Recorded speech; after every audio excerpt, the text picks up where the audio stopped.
जय हिंद फ्रेंड्स। पिछली वीडियो के अंदर मैंने आपको डिटेल में एक्सप्लेन कर दिया था कि हमारा अंडरपिनिंग क्या होता है और अंडरपिनिंग की क्यों ज़रूरत लगती है। देन हमने बात करी थी मेथड्स ऑफ अंडरपिनिंग के बारे में। आज के इस वीडियो के अंदर ये दो टॉपिक मैं आपको क्लियर करने वाला हूं, that is step by step construction sequence, जो कि आपको पता होना चाहिए। साथ में क्या डिजाइन के लिए ध्यान में रखना है, सेफ्टी और मॉनिटरिंग एस्पेक्ट्स क्या होते हैं अंडरपिनिंग के, तो ये भी बहुत ज्यादा जरूरी होता है। बीइंग अ सिविल इंजीनियर आपको ये सब चीजें पता होनी चाहिए। तो आइए स्टार्ट करते हैं। सबसे पहले कि कंस्ट्रक्शन सीक्वेंस के जनरल प्रिंसिपल्स जो है, जो कि आपको फॉलो करने होते हैं या दिमाग में रखने होते हैं। ठीक है, सबसे पहला यह है कि जिस भी साइट का, मान लो साइट मतलब हमारा जिस भी लोकेशन पे जिस भी स्ट्रक्चर का आपको क्या करना है, अंडरपिनिंग करना है, तो उस स्ट्रक्चर्स के अंडरपिनिंग करने से पहले उसकी सर्वे आपको करा लेनी होगी। जैसे कि मान लो ये आपके सामने एक स्ट्रक्चर मैंने बताया, तो इस स्ट्रक्चर की आपको साइट सर्वे करना है, रिकॉर्ड्स मेंटेन करना है, साथ में इसका स्ट्रक्चरल असेसमेंट करवा लेना है। किसका? एग्जिस्टिंग फाउंडेशंस का, कि ये फाउंडेशन कितने वीक है ना, कितना लोड इसके ऊपर आ सकता है, सारी चीजें आपको पता होना चाहिए। और ये पता चलेगा साइट सर्वे और स्ट्रक्चरल असेसमेंट से। ठीक है, पहली स्टेप ये होगी, जब कभी भी अंडरपिनिंग करना है किसी भी स्ट्रक्चर का, तो उसके लिए आपको साइट सर्वे और स्ट्रक्चरल असेसमेंट होना ज्यादा जरूरी है। ठीक है, देन वहां पर आपको टेम्परेरी वर्क्स करना पड़ेगा, डेट इज प्रॉप्स शोरिंग्स के यूज करना पड़ेगा, प्रॉप्स यूज करना पड़ेगा, शोरिंग्स का यूज करना पड़ेगा अगर स्ट्रक्चरल अनस्टेबल है तो, है ना। साथ में एक्सेस या फिर यूटिलिटी का डाइवर्जन करना पड़ेगा, कि मानो यहाँ से रास्ता है निकलने का, तो रास्ता कहीं और से आपको बनाना पड़ेगा, है ना। तो ये सारे फैक्टर्स आपको ध्यान में रखना है। तो पहला स्टेप क्लियर हुआ, पहले आपको क्या करना है, असेसमेंट कराना है। दूसरा कि टेम्परेरी वर्क्स करना है, डेट इज आपको एक्सेस के लिए या यूटिलिटी डाइवर्जन या शोरिंग वगैरह करवाना पड़ेगा। ठीक है, फिर आपको क्या करना है, सीक्वेंशियल एक्सकवेशन करना है in controlled small bay to avoid the instability. मानो यहाँ पर आपने शोरिंग वगैरह कर दी, शोरिंग वोरिंग कर दी, यहाँ पर शोरिंग वोरिंग करने के बाद आप क्या करेंगे, अभी आपने जैसे यहाँ पर शोरिंग किया तो ये आपका किसके ऊपर सपोर्ट हो गया, मानो यहाँ पर अंडरपिनिंग मेथड आपने कोई भी लगा दिया जिससे कि ऊपर का लोड इस पे पर्टिकुलर इस पे आ गया। अब आपको क्या करना है, इसको रिप्लेस करना है ना। रिप्लेस करना है तो रिप्लेस करने के लिए पहले इसको एक्सकवेट करेंगे, एक्सकवेट करने के बाद यहाँ पर नया फाउंडेशन डालेंगे। तो ये स्मॉल स्मॉल बेस के अंदर होना चाहिए, मतलब छोटे छोटे हिस्से में होना चाहिए, एकदम से पूरा आपको नहीं करना है। ठीक है, देन आपको टेम्परेरी लोड का ट्रांसफर करना है। टेम्परेरी लोड का कैसे ट्रांसफर होगा, मैंने बताया था कि वॉल का जो लोड है निडल बीम के ऊपर आएगा या फिर पियर कैप के ऊपर आएगा। देन वो हमारे जो भी सिस्टम है, पाइल्स हो गया या फिर जेक हो गया, उसको ट्रांसफर करेगा, और वो हमारे किसको ट्रांसफर कर देगा, सॉइल को ट्रांसफर कर देगा। ठीक है, देन आपको क्या करना है, कंस्ट्रक्ट करना है न्यू अंडरपिन एलिमेंट्स। मानो यहाँ पर ये एग्जिस्टिंग था, इसको निकाल के या फिर इसी को स्ट्रेंथ किया या फिर नया यहाँ पर कंस्ट्रक्ट किया, तो इसको कंस्ट्रक्ट कर देना है आपको। ठीक है, देन कंस्ट्रक्ट करने के बाद नेक्स्ट स्टेप होती है कि इसको फिर से आपने जो भी यहाँ पर जो temporary structures that is shoring लगाया था या फिर जो भी अंडरपिनिंग मेथड्स था, निडल बीम था, इसको रिमूव करके जो एक्चुअल लोड है उस एक्चुअल लोड को परमानेंटली किसके नए फाउंडेशन के ऊपर आपको ट्रांसफर करवाना होगा। ठीक है, फिर उसको बैकफिल कॉम्पैक्ट करो और री इनिशिएट जो फिनिशिंग वहां पर करना रहे। तो ये सारे कंस्ट्रक्शन स्टेप्स है जो कि आपको पता होना चाहिए। आपसे इंटरव्यूज वगैरह में पूछ लिया जाता है कि बताइए अंडरपिनिंग करने के लिए क्या क्या कंस्ट्रक्शन स्टेप्स होते हैं या सीक्वेंस होते हैं, तो ये आपको ध्यान में रखना है।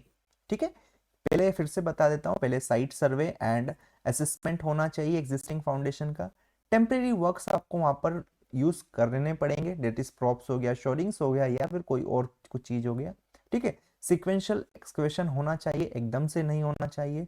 साथ में टेम्परेरी लोड का ट्रांसफर आपको कराना पड़ेगा। देन आपको नया जो भी अंडरपिनिंग है उसका कंस्ट्रक्शन होगा। देन फिर से आपको लोड को परमानेंटली ट्रांसफर करना पड़ेगा। देन बैकफिलिंग एंड कॉम्पैक्ट जो भी है वहां पर वो करना पड़ेगा। ठीक है, नेक्स्ट जो होता है फ्रेंड्स कि आखिर में आपने सब कुछ कर दिया, यहाँ पर सारी चीजें हो गई है ना, नया आपने अंडरपिनिंग भी वहां पर कर दिया है, लेकिन उसको मॉनिटरिंग करना पड़ेगा, that is instrumentation and monitoring की बात करेंगे।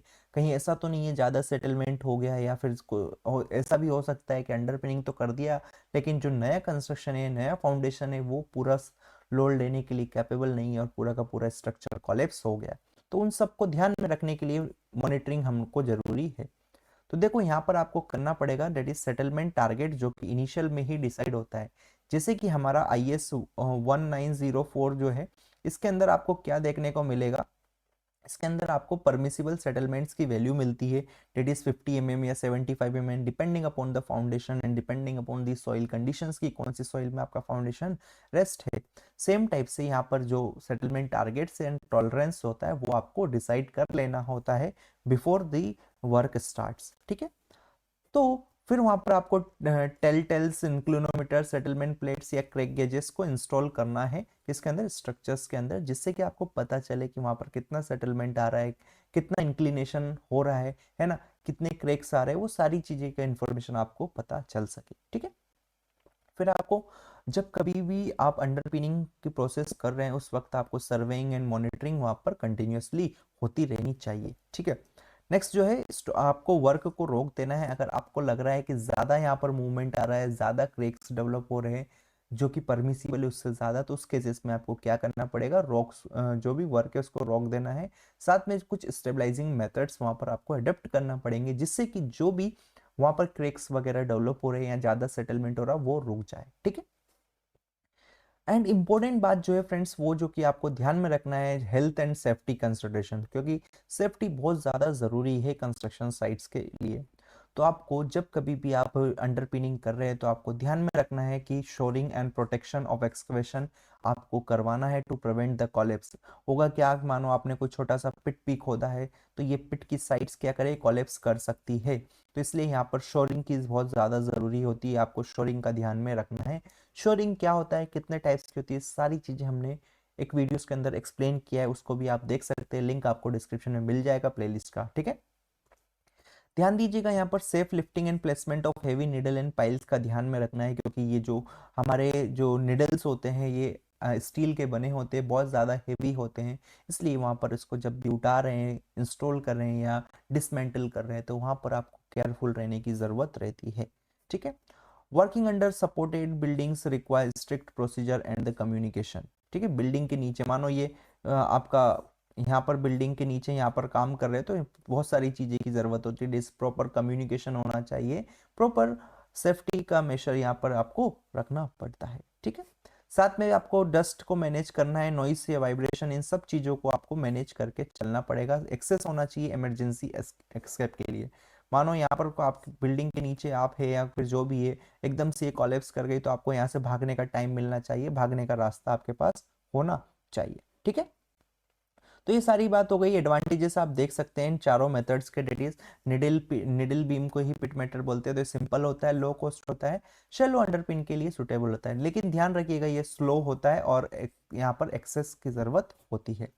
साथ में पाइल अंडरपिनिंग की अगर बात करेंगे तो ये सुटेबल होता है हेवी लोड्स के लिए एंड डीप स्ट्रेटा के लिए, हायर कॉस्ट होता है एंड पॉसिबल वाइब्रेशन यहाँ पर अलाउबल होता है। ग्राउटिंग लेस इन्वेसिव होता है, risk of heave and require specialist control चाहिए होता है। मिनी पाइल्स के अंदर versatile in restricted site but require specialist plant and the designs, ये चीज आपको ध्यान में रखना है। समरी बात करेंगे फ्रेंड्स तो अंडर पिनिंग क्या करती है, स्टोर्स करती है ना, इंप्रूव कर देती है फाउंडेशन की कैपेसिटी विदाउट डिमोलिशन, मतलब कि बिना तोड़े फोड़े यहाँ पर फाउंडेशन को बिना तोड़े ही उसकी जो कैपेसिटी है उसको एनहेंस कर सकते हैं, कौन, अंडर पिनिंग। देन यहाँ पर जो मेथड्स है वो डिपेंड करते हैं बहुत सारे फैक्टर्स के ऊपर कि कितने लोड्स वहां पर आएंगे, क्या जियोलॉजिकल कंडीशन है, डेट इज जियोटेक्निकल कंडीशंस कहती है, सॉइल की कंडीशंस कैसी है, उन सारे फैक्टर्स पे डिपेंड करता है। तो ये सारे फैक्टर्स है जिनके ऊपर जो मेथड है वो डिपेंड करेगा, ठीक है। साथ में यहाँ पर आपको ध्यान में रखना है कि सिक्वेंशियल कंट्रोल्ड वर्क होना चाहिए, जो भी मॉनिटरिंग वगैरह है सब प्रॉपर तरीके से यहाँ पर होना चाहिए। तो फ्रेंड्स आई होप मैंने यहाँ पर आपको अंडरपिनिंग बिल्कुल डिटेल में बहुत बेसिक से एक्सप्लेन किया है। अगर आपको क्लियर हुआ है तो वीडियो को लाइक करें, अपने के दोस्तों के साथ भी शेयर करें और ऐसी बेहतरीन वीडियोस देखने के लिए चैनल को सब्सक्राइब करें। Thank you for watching this video, मिलते हैं नेक्स्ट वीडियो में। Till then keep learning, keep growing, bye bye.